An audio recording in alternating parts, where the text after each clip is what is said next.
এয়া আছে মধুসোলেং আৰু এয়া ইয়াতে মাছ দি পঠাইছে আজি ঘৰৰ পৰা তো কিবা এটা বনাম দুটাই মিলাই পেলাই চ' চাই থাকক আৰু ৰাতিপুৱা দেউতাৰ পৰা বস্তুখিনি লৈ আহি থাকোঁতেই বৰষুণত বৰকে তিতিলোঁ সেইকাৰণে বোলো চাহ একাপ খাই লওঁ ৰাতিপুৱাই আৰু মাছখিনি ভাজি উঠিয়েই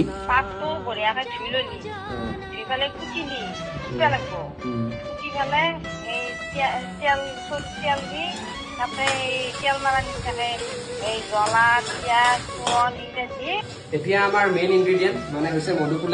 মধুসোলেঙৰ পাতখিনি এতিয়া আমি দি দিম ইয়াতে লেটছ গো ভাত বহুত লাগিছে কিন্তু অলপ পিছত নিজে নিজে মানে গলি যাব মানে পাতখিনি যেনেকে কৈছিলো যে একদম বহুত দিয়া নিচিনা লাগি গৈছিল কিন্তু লাষ্টত গলি যাব বুলি যে কৈছিলো এতিয়া চাওক লাহে লাহে একদম আৰু অলপমান বাচি থাকিব মাছৰ লগত মধুসোলেং টেঙা খাই বিৰাটেই বেছি ভাল লাগে আৰু যিহেতুকে এইবোৰ বস্তু গুৱাহাটীত বিচাৰি পোৱাটো অলপমান টান সেইকাৰণে মায়ে ঘৰৰ পৰা দেউতাৰ হাতত পঠিয়াই দিছিলে এয়া অলমষ্ট প্ৰায় হৈছেই আৰু আজি প্ৰথমবাৰ বনালো এনেকে মধুসোলেং দি আগতেতো বাৰু মায়ে বনাইছিলে এনেকে খাইছিলো আজি প্ৰথমবাৰ ট্ৰাইও কৰিলো নিজে তো কেনেকুৱা হয় সেইটো খোৱাৰ পিছতহে গম পাম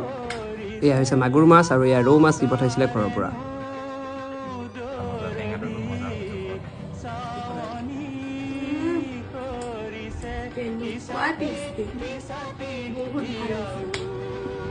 तो এতিয়া আমি যাও ক্লাছ কৰিব মিলতে হে নেক্সট ব্লগ पर बाय बाय।